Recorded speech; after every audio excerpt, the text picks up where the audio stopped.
Audiobook da Revista Espírita de 1861. Jornal de Estudos Psicológicos. Quarto ano, 1861. Março, item 1. O homenzinho ainda vive. A propósito do artigo do jornal Des Débats, pelo Sr. Deschanel.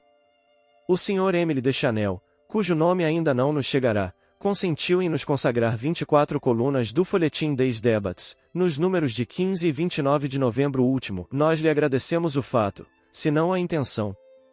Com efeito, depois do artigo da Bibliografia Católica e o da Gazette de Lyon, que vomitaram o anátema e a injúria à boca cheia, de modo a fazer crer num retorno ao 15º século, não conhecemos nada de mais malévolo, de menos científico, de mais longo sobretudo, do que o do Sr. Deschanel. Uma tão vigorosa saída deveu fazer-lhe crer que o espiritismo, atingido por ele de espada a fio, estaria para sempre bem e devidamente morto e enterrado. Como nós não lhe respondemos, não lhe fizemos nenhuma intimação, que não entabulamos com ele nenhuma polêmica com todo exagero, ele pôde se enganar sobre as causas do nosso silêncio, devemos expor-lhe os motivos. O primeiro é que, na nossa opinião, não havia nada de urgente, e que estávamos comodamente para esperar, a fim de julho 9 era o efeito desse ataque, para regular a nossa resposta. Hoje, que estamos completamente edificados a esse respeito, nos lhe diremos algumas palavras. O segundo motivo é a consequência do precedente. Para refutar esse artigo com detalhes, seria preciso reproduzi-lo por inteiro, a fim de pôr à vista o ataque e a defesa, o que teria absorvido um número da nossa revista. A refutação teria pelo menos absorvido 2, e isso faria, pois, 3 números empregados para refutar o quê? Razões? Não, mas os gracejos do Sr. Deschanel. Francamente isso não valeria a pena, e os nossos leitores gostam mais de outra coisa. Aqueles que desejarem conhecer a sua lógica poderão se contentar lendo os números citados. Além disso, a nossa resposta, em definitivo, não seria outra senão a repetição daquilo que escrevemos, do que respondemos a L. Univers, ao Sr. Oscar Cometa, à Gazette de Lyon, ao Sr. Louis Figuier, à Bibliografia Católica, 1, a L. Univers. Maio e julho de 1859, ao Sr. Oscar Cometa. Dezembro de 1859, à Gazette de Lyon. Outubro de 1860, ao Sr. Louis Figuier. Setembro e dezembro de 1860, à Bibliografia Católica. Janeiro de 1861. Porque todos esses ataques não são senão variantes de um mesmo tema. Seria, pois, necessário redigir a mesma coisa em outros termos para não ser monótono, e para isso não temos tempo. O que poderíamos dizer seria inútil para os adeptos, e não seria bastante completo para convencer os incrédulos. Isso seria, pois, trabalho perdido. Preferimos enviar as nossas obras. Aqueles que quiserem seriamente se esclarecer poderão colocar em paralelo os argumentos pró e contra, seu próprio julgamento fará o resto. Por que, aliás, responderíamos ao Sr. Deschanel? Seria para convencê-lo? Mas nisso não temos interesse de modo nenhum. Seria, disse, um adepto a mais. Mas o que nos faz, a pessoa do Sr. Deschanel, de mais ou de menos? Que peso pode pesar na balança, quando as adesões chegam aos milhares, desde as sumidades da escala social? Mas é um publicista, e se, em lugar de fazer uma diatribe, ele fizesse um elogio, isso não teria feito muito mais à doutrina? Esta é uma questão mais séria, examinemo-la. Primeiro, é muito certo que o Sr. Deschanel, novo convertido, publicaria 24 colunas em favor do espiritismo, como ele publicou contra. Não pensamos assim, por 2 razões, e a primeira que teria medo de cair em ridículo junto aos seus confrades, a segunda, que o diretor do jornal, provavelmente, não o teria aceito, de medo de assustar certos leitores, menos temerosos do diabo que dos espíritos. Conhecemos bom número de literatos e de publicistas que estão nesse caso, e, por isso, não são menos bons e sinceros espíritas. Sabe-se que a senhora Emily de Girardin, que, geralmente, passa por ter tido alguma inteligência durante a sua vida, e não somente muito crente, mas além disso muito bom médium, e que obteve inumeráveis comunicações, mas as reservava para o círculo íntimo de seus amigos que partilhavam suas convicções, aos outros, delas não falava. Portanto, para nós, um publicista que ousa muito bem falar contra, mas que não ousaria falar pró, se fosse convencido, não seria para nós senão um simples indivíduo. E quando vemos uma mãe desolada com a perda de um filho querido encontrar inefáveis consolações na doutrina, a sua adesão aos nossos princípios tem para nós 100 vezes mais de valor do que a conversão de uma ilustração qualquer, se essa ilustração nada ousa dizer. Aliás, os homens de boa vontade não faltam, são abundantes de tal modo, e vêm tanto a nós que, com dificuldade, podemos bastar para responder-lhes: não vemos, pois, por que perdermos o nosso tempo com os indiferentes, e correr atrás daqueles que não nos procuram? Uma só palavra fará conhecer se o Sr. Deschanel é um homem sério. Eis o começo do seu segundo artigo do dia 29 de novembro, e a doutrina espírita se refuta por si mesmo, basta expô-la. Antes de tudo, ela não está errada em se chamar espírita, sem mais nada, porque não é nem espiritual nem espiritualista. Ao contrário, ela está fundada sobre o materialismo mais grosseiro, não é divertida senão porque é ridícula. Dizer que o espiritismo está fundado sobre o materialismo grosseiro, então que o combate a todo transe, que não seria nada sem a alma, a sua imortalidade, as penas e as recompensas futuras, das quais é a demonstração patente, é o cúmulo da ignorância da coisa que se trata, se não for ignorância, é má-fé e calúnia. Vendo essa acusação e ao ouvi-lo citar os textos bíblicos, os profetas, a lei de Moisés que proíbe de interrogar os mortos, prova que se pode interrogá-los, porque não se proíbe uma coisa impossível, crer-se-ia numa ortodoxia iracúndia, mas lendo-se a engraçada passagem seguinte de seu artigo, os nossos leitores ficarão muito embaraçados para se pronunciarem sobre as suas opiniões. Como os espíritos podem cair sob os sentidos? Como podem ser vistos, ser ouvidos, ser apalpados? E como podem escrever, eles mesmos, e nos deixar autógrafos do outro mundo? Oh! Mas é que os espíritos não são espíritos como poderia escrever, espíritos puramente espíritos. O espírito, entendei bem isto, não é um ser abstrato, indefinido, que só o pensamento pode conceber, é um ser real, circunscrito, que, num certo caso, é apreciável pelo sentido da visão, do ouvido e do toque. Mas esses espíritos têm corpo? Não precisamente. Mas, enfim, há no homem 3 coisas: primeiro o corpo, ou ser material, análogo aos animais, movido pelo mesmo princípio vital. Segundo a alma, ou ser imaterial, espírito encarnado no corpo. Terceiro o laço que une a alma e o corpo, princípio intermediário entre a matéria e o corpo. Intermediário? Que diabo quereis dizer? É matéria ou não é nada? Isso depende. Como? Isso depende? Eis a coisa: o laço, ou perispírito, que une o corpo e o espírito, é uma espécie de envoltório semimaterial e semi. A morte é a destruição do envoltório mais grosseiro. O espírito conserva o segundo, que constitui, para ele, um corpo etéreo, invisível para nós no estado normal, mas que pode se tornar acidentalmente visível, e mesmo tangível, como ocorre nos fenômenos de aparições. Etéreo tanto quanto quereis, e um corpo é um corpo. Isso não faz dele 2. E a matéria é a matéria. Sutilizai-a tanto quanto vos apraza, não há semi no interior. A própria eletricidade não é senão matéria, e não semimatéria. E quanto à vossa? Como chamais isso? O perispírito. Sim, o vosso perispírito, acho que ele não explica nada, e que ele mesmo tem grande necessidade de explicação. O perispírito serve de primeiro envoltório ao espírito, e une a alma e o corpo. Tais são, num fruto, o germe, o perisperma e a casca. O perispírito é aurido no meio ambiente, no fluido universal, prende-se, ao mesmo tempo, à eletricidade, ao fluido magnético, e, até um certo ponto, à matéria inerte. Compreendei-nos? Não muito. Poder-se-ia dizer que é a quintessência da matéria. Tendes bem quintessenciado, não tirareis dela do espírito, nem do semi-espírito, é pura matéria como o vosso perispírito. É o princípio da vida orgânica, mas não é o da vida intelectual. Enfim, é o que quiserdes, mas o vosso perispírito é tantas coisas, que não sei mais o que ele é, e que poderia bem não ser nada.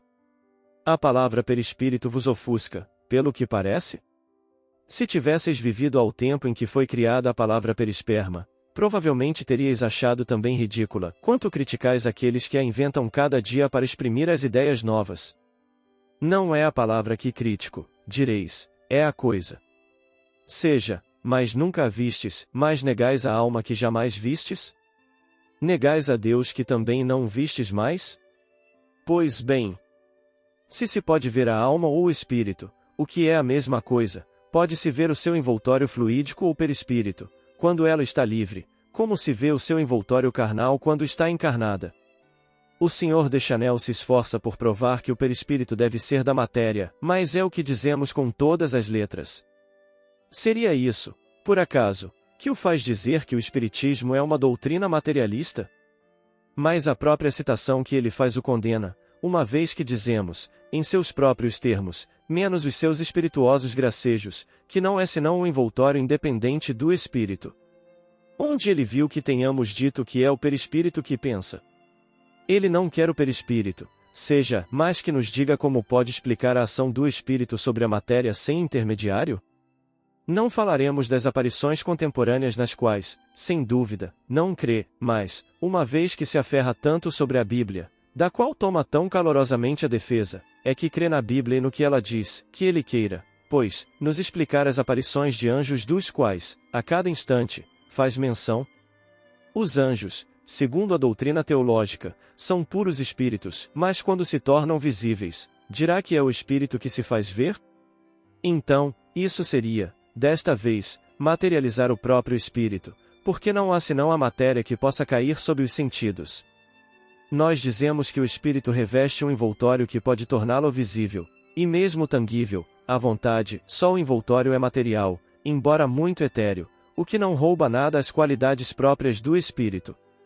Explicamos assim um fato até então inexplicado e, certamente, somos menos materialistas do que aqueles que pretendem que é o próprio espírito que se transforma em matéria para se fazer ver e agir. Aqueles que não creem na aparição dos anjos da Bíblia, podem, pois, nisso crerem agora, se creem na existência dos anjos, sem que isso repugne a sua razão, podem, por isso mesmo, compreender a possibilidade das manifestações atuais, visíveis, tangíveis, ou outras, desde o momento em que a alma ou o espírito possui um envoltório fluídico, se tanto é que creiam na existência da alma. De resto, o Sr. Deschanel se esqueceu de uma coisa, de dar a sua teoria da alma, ou do espírito. Um homem judicioso teria dito, estais errado por tal ou tal razão, as coisas não são tais como dissestes, e eis o que é. Então, somente, teríamos alguma coisa sobre o que discutir.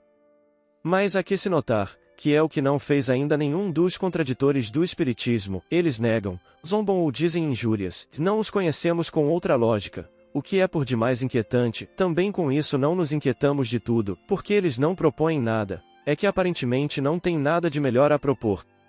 Só os francamente materialistas têm um sistema parado, o nada depois da morte, nós lhes desejamos muito prazer se isso os satisfaz.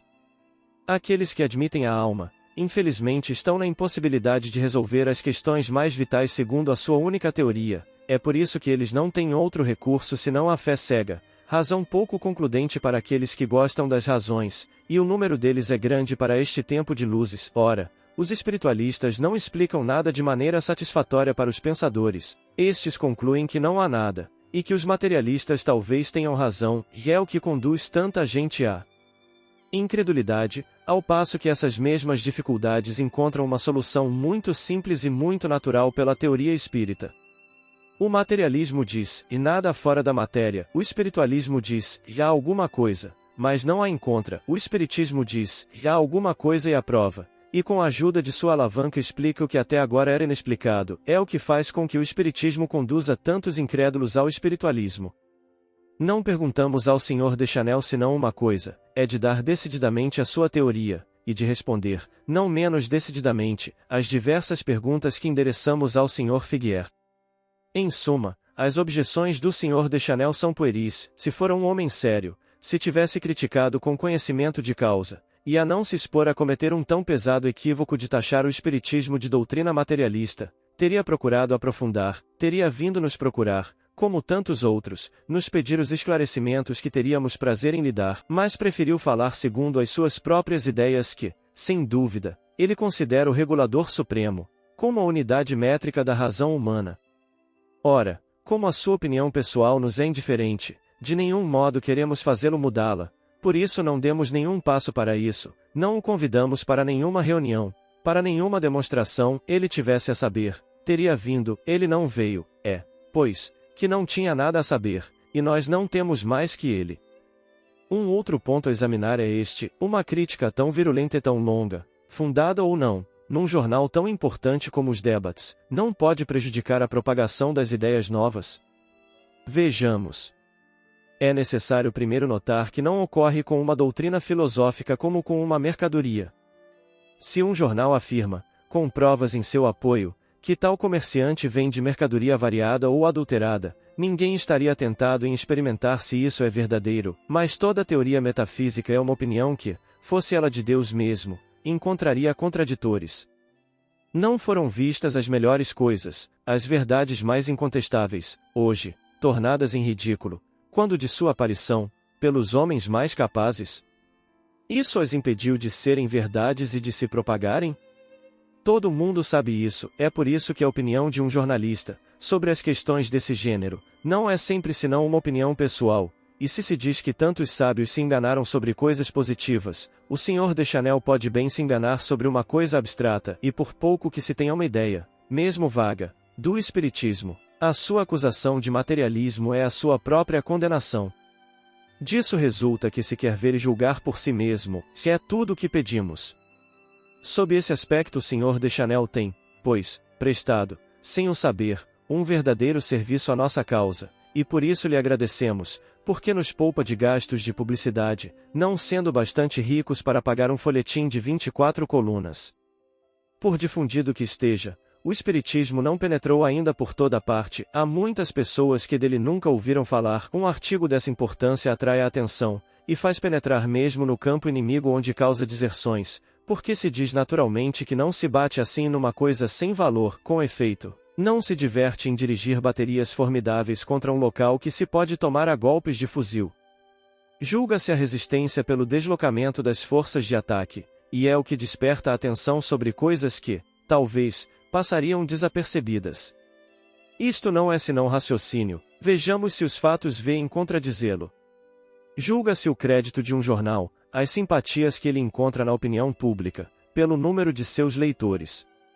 Deve ser o mesmo com o espiritismo, representado por algumas obras especiais, não falaremos senão das nossas, porque delas sabemos as cifras exatas, pois bem, o Livro dos Espíritos, que passa por conter a exposição mais completa da doutrina, foi publicado em 1857, a segunda edição em abril de 1860, a terceira em agosto de 1860, quer dizer, 4 meses mais tarde, e em fevereiro de 1861 a quarta estava em venda, assim, 3 edições em menos de um ano provam que todo mundo não é da opinião do Sr. Deschanel. A nossa nova obra, O Livro dos Médiuns, apareceu dia 15 de janeiro de 1861 e já é necessário pensar em preparar uma nova edição, foi pedida na Rússia, na Alemanha, na Itália, na Inglaterra, na Espanha, nos Estados Unidos, no México, no Brasil, etc. Os artigos do Journal des Débats apareceram em novembro último. Se houvesse exercido a menor influência sobre a opinião, seguramente, seria sobre a Revista Espírita, que publicamos, que se faria sentir, ora, em 1º de janeiro de 1861, época das renovações anuais, havia 1/3 de assinantes inscritos a mais do que na mesma época do ano precedente, e, cada dia, ela recebe novos que, coisa digna de nota, pedem todas as coleções dos anos anteriores, se bem que foi necessário reimprimi-las. Portanto, isso prova que ela não lhes parece muito ridícula. De todos os lados, em Paris, na província, no estrangeiro, se formam reuniões espíritas. Nós as conhecemos mais de 100 nos departamentos, e estamos longe de conhecê-las todas, sem contar as pessoas que delas se ocupam isoladamente ou dentro de suas famílias. Que dirão a isso os senhores Deschanel, Figuier e participantes? Que o número de loucos aumenta. Sim, ele aumenta de tal modo que, dentro em pouco, os loucos serão mais numerosos do que as pessoas sensatas, mas o que esses senhores, tão cheios de solicitude pelo bom senso humano, devem deplorar, é ver que tudo o que fizeram para deter o movimento produziu um resultado todo o contrário. Querem conhecer-lhe a causa? Ela é muito simples.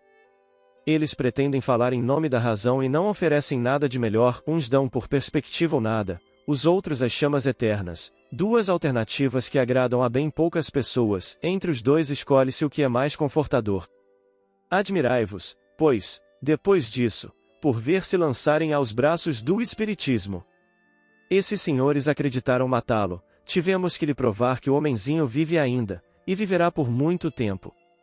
A experiência tendo-nos demonstrado, pois, que os artigos do Sr. Deschanel, longe de prejudicarem a causa do Espiritismo, serviram-lhe, excitando naqueles que nunca dele ouviram falar o desejo de conhecê-lo, julgamos supérfluo discutir uma a uma as suas afirmações. Empregaram todas as armas contra essa doutrina, e a atacaram em nome da religião, que ela serve em lugar de prejudicar, em nome da ciência, em nome do materialismo, prodigalizaram-lhe alternativamente a injúria, a ameaça, a calúnia, e ela resistiu a tudo, mesmo ao ridículo, sob a nuvem de flechas que lhe lançam, ela faz pacificamente a volta ao mundo e se implanta por toda parte. Nas barbas de seus inimigos mais ferozes, não há aí matéria para reflexão séria, e não é a prova de que ela encontra o eco no coração do homem, ao mesmo tempo que está sob a salvaguarda de um poder contra o qual vem-se quebrar os esforços humanos? É notável que na época em que apareceram os artigos do Journal des Débats, comunicações espontâneas ocorreram em diferentes partes em Paris e nos departamentos, todos exprimem o mesmo pensamento. A seguinte foi dada na sociedade no dia 30 de novembro último: não vos inquieteis com aquilo que o mundo possa escrever contra o Espiritismo, não é a vós que os incrédulos atacam, é ao próprio Deus, mas Deus é mais poderoso do que eles. É uma era nova, entendei-o bem, que se abre diante de vós, e aqueles que procuram se opor aos desígnios da providência serão logo tombados. Como se vos disse perfeitamente, longe de prejudicar o Espiritismo, o ceticismo se fere com a sua própria mão, e ele mesmo se matará. Uma vez que o mundo quer representar a morte onipotente pelo nada, deixai-os dizer, não oponde senão a indiferença ao seu amargo pedantismo. Para vós a morte não será mais esse decesso atroz que os poetas sonharam, e a morte se apresentará a vós como a aurora aos dedos de rosa de Homero. André Chenier. São Luís, precedentemente, dissera sobre o mesmo assunto, semelhantes artigos não fazem mal senão àqueles que os escrevem, e não fazem nenhum mal ao Espiritismo, que contribuem difundindo mesmo entre os seus inimigos. Um outro espírito respondeu a um médico espírita de Nimes, que lhe perguntou o que ele pensava desses artigos, e deveis estar com isso satisfeitos, se os vossos inimigos se ocupam tanto convosco, é que reconhecem em vós algum valor, e vos temem. Deixai-os, pois, dizer e fazer o que quiserem, quanto mais falarem, mais vos clarão a conhecer, e o tempo não está longe em que serão forçados a se calarem. Sua cólera prova sua fraqueza, só a verdadeira força sabe dominar-se, que ela tem a calma da confiança, a fraqueza procura atordoar-se fazendo muito barulho. Querem agora uma amostra do uso que certos sábios fazem da ciência em proveito da sociedade? Citemos um exemplo. Um de nossos colegas da Sociedade Parisiense de Estudos Espíritas, Sr. Indermulli, de Berna, nos escreve o que segue: o Sr. Sif, professor de anatomia, não sei se é o mesmo que tão engenhosamente descobriu o músculo estalante, do qual o Sr. Jobert de Lamballe se fez o editor responsável. Ver a Revista Espírita, junho de 1859, fez aqui, há algumas semanas, um curso público sobre a digestão. O curso, certamente, não era sem interesse, mas depois de ter por muito tempo falado de cozinha e de química, a propósito dos alimentos, e provar que nenhuma matéria se aniquila, que ela pode se dividir e se transformar, mas que ela é encontrada na composição do ar, da água e dos tecidos orgânicos, chegou à solução seguinte, e assim, pois, disse, a alma, tal como o vulgo a entende, é justa no sentido que o que se chamar alma, depois da morte do corpo, se dissolve, como o corpo material, ela se decompõe para juntar os materiais contidos, seja no ar, seja em outros corpos. É somente nesse sentido que a palavra imortalidade é justificada, de outro modo, não. Assim é que, em 1861, os sábios, encarregados de instruir e de esclarecer os homens, lhes oferecem pedras em lugar de pau. É necessário dizer, em louvor da humanidade, que os ouvintes estavam, na maioria, muito pouco edificados e satisfeitos com essa conclusão trazida tão bruscamente, que muitos com isso se escandalizaram. Eu tive piedade desse homem. Se atacasse o governo, lhe teriam interditado, punido mesmo por isso. Como pode-se tolerar o ensinamento público do materialismo, esse dissolvente da sociedade? A essas judiciosas reflexões de nosso colega, acrescentamos que uma sociedade materialista, tal qual certos homens se esforçam em tornar a sociedade atual, não tendo nenhum freio moral, é a mais perigosa para toda espécie de governo. Jamais talvez o materialismo foi professado com tanto cinismo. Aqueles que um pouco de pudor retêm disso se compensam arrastando na lama o que pode destruí-lo, mas eles agirão inutilmente. Isso serão as convulsões de sua agonia e, o que quer que dele diga o Senhor Deschanel, será o Espiritismo que lhe dará o golpe de misericórdia. Limitamo-nos a dirigir ao Sr. Deschanel a carta seguinte: Senhor, publicastes 2 artigos no Journal des Débats, de 15 e 29 de novembro último, nos quais apreciais o Espiritismo sob o vosso ponto de vista. O ridículo que lançais sobre essa doutrina, sobre mim por repercussão, e sobre todos aqueles que a professam, me autoriza a vos dirigir uma refutação que vos rogaria inserir. Eu não o fiz, porque, por extensa que a tivesse dado, seria sempre insuficiente para as pessoas estranhas a essa ciência, e seria inútil para aquelas que não a conhecem. A convicção não se pode adquirir senão por um estudo sério, feito sem prevenção, sem ideias preconcebidas e por observações numerosas, feitas com a paciência e a perseverança de quem quer realmente saber e compreender. Ser-me-ia, pois, necessário fazer aos vossos leitores um verdadeiro curso que ultrapassaria os limites de um artigo, mas, como vos creio homem muito honrado para querer atacar sem admitir a defesa, eu me limitarei a dizer-me, por esta simples carta que vos peço consentir publicar no mesmo jornal, que eles encontrarão, seja em o Livro dos Espíritos, seja em o Livro dos Médiuns, que vem de publicar a casa dos senhores Didier e companhia, uma resposta suficiente, na minha opinião, deixo ao vosso julgamento. O cuidado de colocar em paralelo os vossos argumentos e os meus. Aqueles que quiserem, primeiramente, dele ter uma ideia sucinta sem grande despesa, poderão ler a pequena brochura intitulada O que é o Espiritismo? E que não custa senão 60 centavos, assim como a carta de um católico sobre o Espiritismo, pelo Sr. Dr. Gran, antigo vice-consul da França. Encontrarão ainda algumas reflexões sobre o vosso artigo no N8 do mês de março da Revista Espírita, que eu publico. Todavia, há um ponto eu não deveria passar em silêncio, é a passagem de vosso artigo onde dissestes que o Espiritismo está fundado sobre o mais grosseiro materialismo. Coloco de lado as expressões ofensivas e pouco parlamentares às quais tenho o hábito de não prestar nenhuma atenção, e me limito a dizer que essa passagem contém um erro, eu não diria grosseiro, a palavra seria descortês, mas capital, e que me importa revelar para a edificação de vossos leitores. Com efeito, o Espiritismo tem por base essencial, e sem a qual não teria razão de ser, a existência de Deus, da alma, a sua imortalidade, as penas e as recompensas futuras. Ora, esses pontos são a negação mais absoluta do materialismo, que não admite nenhum deles. A doutrina espírita não se limita a afirmá-los, não os admite a priori, deles é a demonstração patente, por isso, ela já conduziu um tão grande número de incrédulos que abjuraram todo sentimento religioso. Ela não pode ser mais espiritual, mas certamente é essencialmente espiritualista, quer dizer, contrária ao materialismo, porque não se conceberia uma doutrina da alma imortal, fundada sobre a não existência da alma. O que conduz tanta gente à incredulidade absoluta é a maneira pela qual a alma e seu futuro são apresentadas. Todos os dias vejo pessoas me dizerem, se desde a minha infância me ensinassem essas coisas como fazeis, jamais teria sido incrédulo, porque no presente compreendo, o que antes não compreendia. Assim, todos os dias, tenho a prova que basta expor essa doutrina para lhe conquistar numerosos partidários. Aceitai, etc.